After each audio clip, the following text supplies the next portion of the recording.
intellectualism. Now, viewers, a certain section of the political class has begun to fear that there are a few who are looking to undermine the unity of purpose among Hindus using different stratagems. Prime Minister Modi has emphasized the need for Hindus in general to unite with the slogan, Ek hai to safe hai. But many also say that this unifying call is an attempt to create a monolithic version of Hindu society and that Hindus will never accept this. Let's talk to S. Gurumurthy, ideologue and editor of the iconic Tughlaq, to get a perspective on what he makes of this raging controversy. Mr. Gurumurthy, thank you very much for speaking to me on this auspicious day. We are celebrating, of course, so India is marking the first anniversary of the Pran Pratishtha of the Ram Janambhoomi temple in Ayodhya. Now, my most basic question to you, Mr. Gurumurthy, do you think the Ram Mandir has served or can serve as a symbol of Hindu unity? You see, we have got to go back to the roots of the freedom movement to understand both the role that the idea of Hinduness or Hindutva played in the freedom movement, and also the role that Ram himself played in the mind, words and actions of Mahatma Gandhi, who equated Ram consciousness to nation's consciousness.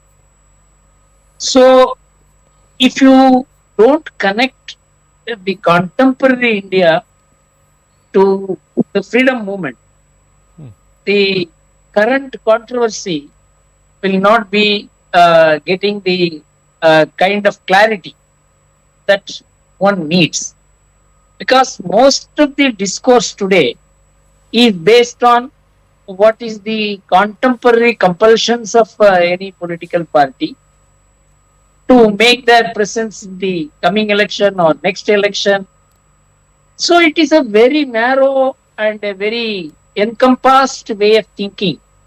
But we have to move to a helicopter level to understand how the freedom movement evolved and how post-freedom there has been a distortion and even a perversion of the consciousness that drove the freedom movement.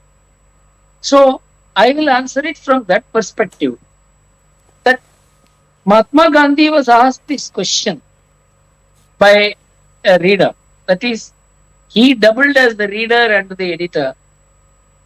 And the questions that the reader would ask were the questions in the mind of the Indian public at that time. So one of the questions that was asked was, how do you call India as one country? It is only the British who turned us into one country through railways, post offices and police and all that.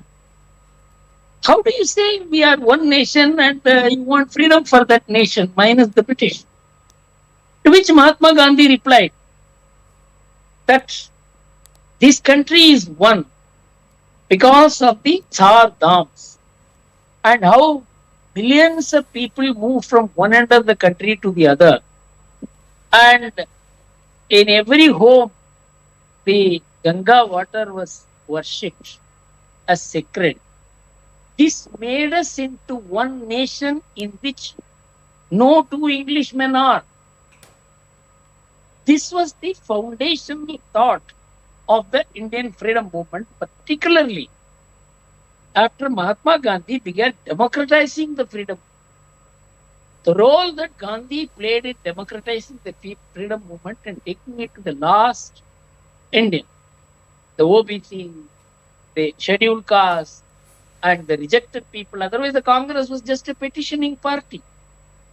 So, unless you go to find that root, what role Ram or the Hindu philosophy played in shaping India, the freedom movement, and how it was undermined and even perverted during the 70s and 80s when I was very intensely participating in the whole process, can never be understood.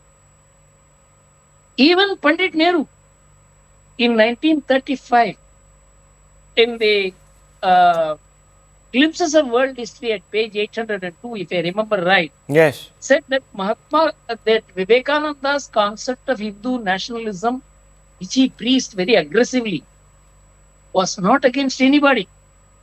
And he said you cannot distinguish between Indian nationalism and Hindu nationalism because India is the only country of the Hindus. In the Foreign Affairs magazine in 1937, Pandit Nehru wrote that Indian freedom movement is basically cultural. So all this got diluted after Jinnah passed the resolution for partition in 1940. Afterwards, this whole integrated Hindu compliant, Hindu originating nationalism of India was dumped by the Congress. And the post-independent Congress inherited the dumped, meaningless pursuit of freedom after 40s. So it's a great rebuttal, refusal of the very drives of the freedom movement. That's why Vande Mataram became the war cry, and that became an unacceptable slogan. Ramarajya, which Mahatma Gandhi held dear, that also became communal. True. So the current discourse is utterly confusing only because the remnants of that distortion continues even today. Now, Mr. Gurumurthy, Hindus are yet to come together. Many, in fact, say that the beauty of Hindu faith is that it means many things to many people. Now, how does one preserve a sense of Hinduness without compromising on plurality of the tradition? You see, the very idea of Hinduness or Hindutva is celebration of diversity. In fact, if you put India on the one side, the rest of the world on the other, I always used to say that there is more diversity here than the rest of the world put together. You can never Vaticanize the Hindu society. You can never make the Hindu society like an Islamic one. That Monolith. is the greatness of Hinduism. Yeah. But that also makes it easy for others to divide the Hindu society. We want a Hindu society which is harmonious within, and it is united within, and it is not united against anybody. Easily it is possible to unite the Muslims against somebody, against Christians, because there is a theological sanction for that. Hinduism has no theological sanction. In fact, we have no theology, we have no ideology, we have only a philosophy. Our philosophy is that what I am thinking is right. Maybe the other man has also a viewpoint. This doesn't exist outside the Hindu way of thinking. So that we accept the diversity in terms of worship, in terms of languages, in terms of food habits, in terms of dress,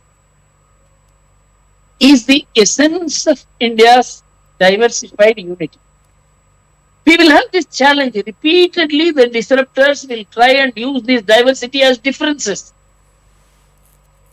This is the challenge which the RSS took up. Yes, we have all differences, but we are one in the sense in which no two persons, whether in Europe or in Asia, are. And they have been able to take this message. They built the unity, which was the basis of freedom movement, which was lost after the freedom movement. RSS regained it. So the anti-RSS movement, the anti-Hindutva movement, which has manifested in anti-BJP politics, is missing this root, which was the very basis of our freedom movement. Right.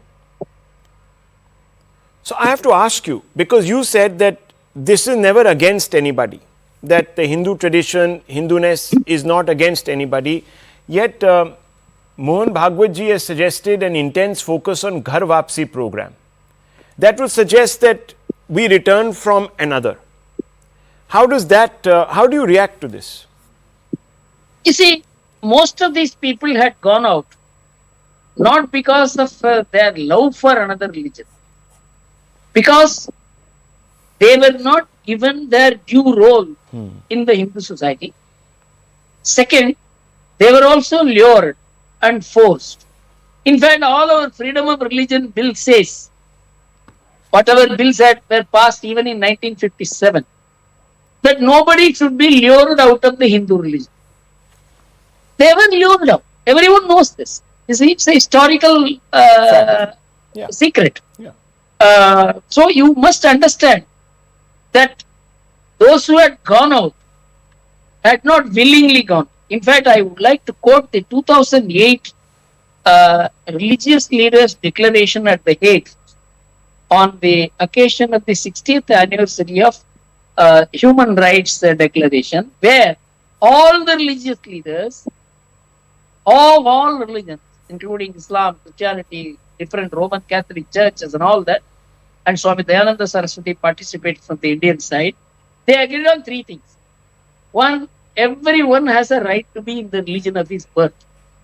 Second, there should be freedom of religion. Third, there should be no allurement or force in religious persuasions. Mohan Rao Bhagavat said that Ghar Wapsi should be encouraged, but not by force or by allurement. So, there is no contradiction between what Mohan Bhagavat said and the inclusive Hinduism. Gurumurthy ji, thank you very much for putting all of this into perspective for us on such a vital day on the Indian calendar. Thank you very much. It's been a pleasure speaking to you as always.